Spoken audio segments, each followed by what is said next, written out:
Hi guys, it's Toby Trundle here, the creator of the Save My Life programme and the UK's #1 morbid obesity weight loss coach.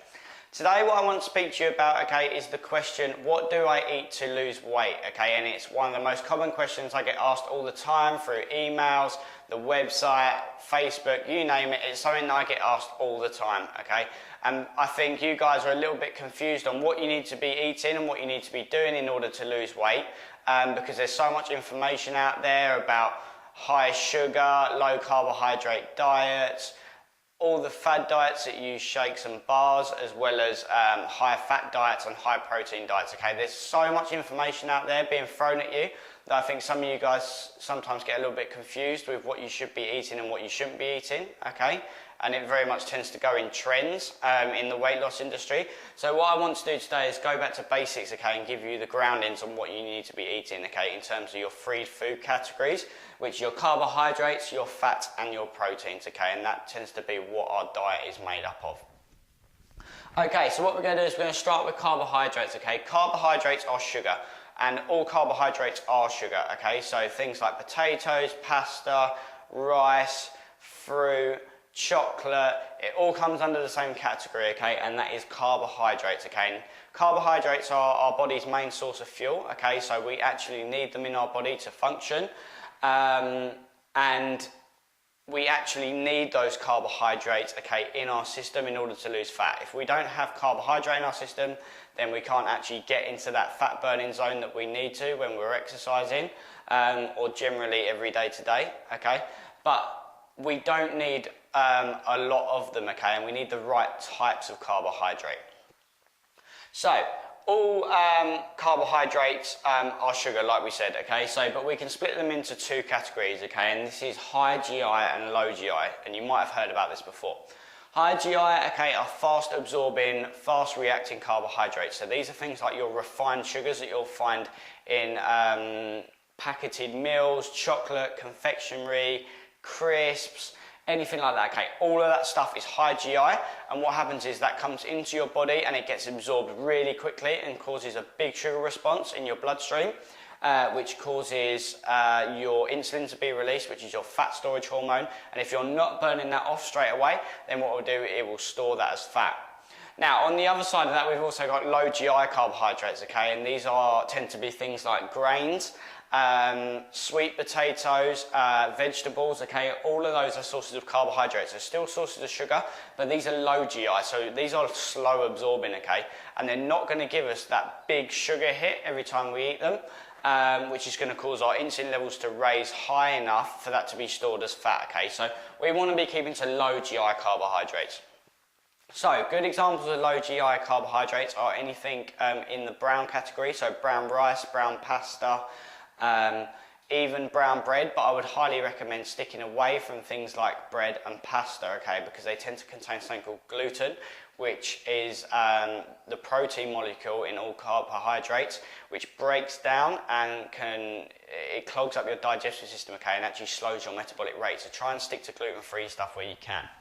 But as well as that, stick to these low GIs, okay? So if you're having carbohydrates with your meal, I'd say you need to watch the portion size, okay?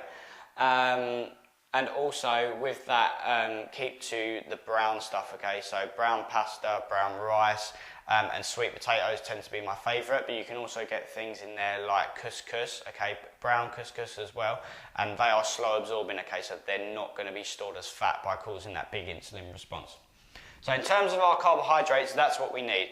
Going on to fats, okay, so eating fat does not make you fat, okay, this is something that everyone has got to learn. Fat is not the problem here with the increasing obesity levels in the UK, it's all about the sugar and the carbohydrates, okay, and the fact that we are eating too many of these high GI and processed foods which can contain that high volume of refined sugar.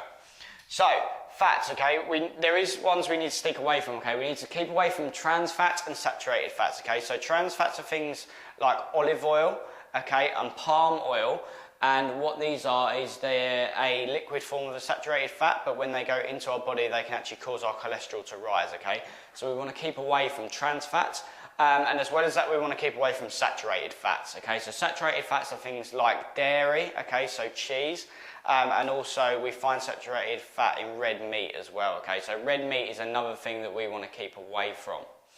We also want to get into good fats though, because when we take in good fat, okay, we replace the bad fat, which is sitting in our fat cells, okay? Because what happens is it flushes through the system, everything gets flushed through and given to the cells, okay? So omega-3s are the good sources of fat we want to get in. These are things like our olive oil, coconut oil, and then food sources such as avocados and oily fish. Okay, you can take omega-3 as a supplement and you can buy that as capsules, but ideally it's best to get those sorts of foods in, okay? And what happens is that good fat will be absorbed by the body but used in the right ways, even though it's higher calorie, okay? We need to put calories out of our head, guys, in terms of weight loss nowadays, because counting calories means nothing, okay? I can go and get 100 calories from a tablespoon of olive oil, or I can go and get 100 calories from a chocolate bar, okay? That's the point, okay? So get as much good fat in as you can. Literally put olive oil on your vegetables and your salads, okay? And I know it's hard to accept, but that fat is then going to flush out the bad fat, okay, and cause you to lose weight quickly, all right? Protein, okay, moving on to that. As we said before, red meat tends to contain a lot of saturated fat, okay? So try and keep away from red meat as much as you can. What we want to try and get in is our white meats, okay, so our fish, our chicken, our turkey, okay, which are good sources because they're low in saturated fat, so it's not going to increase our cholesterol levels. It's not going to promote that unhealthy feeling as well, because if you eat a lot of red meat and saturated fat, it tends to slow you down, okay, because the energy source isn't as good as that what you get from the omega-3s, okay. And also, obviously, with an added bonus with that protein, if you can get in oily fish, okay, things like mackerel, river cobbler is a good white fish to use, okay, then that's going to boost you up even more, okay. And protein is also good as well to have throughout the day, simply because it helps us feel fuller for longer, okay. It takes longer to break down in the digestive system, so therefore it stops us feeling hungry. So things like nuts, okay, for snacks mid-morning and afternoon are great because they will give you a hit of protein which stops you from feeling hungry, as well as the fibre content in there which also stops you feeling hungry. But it also isn't going to give you that sugar high, and things like nuts are going to give you a good source of these omega-3s as well. I hope you get a lot from that, guys. Any questions, then obviously drop me a message. But until next time, have a good one.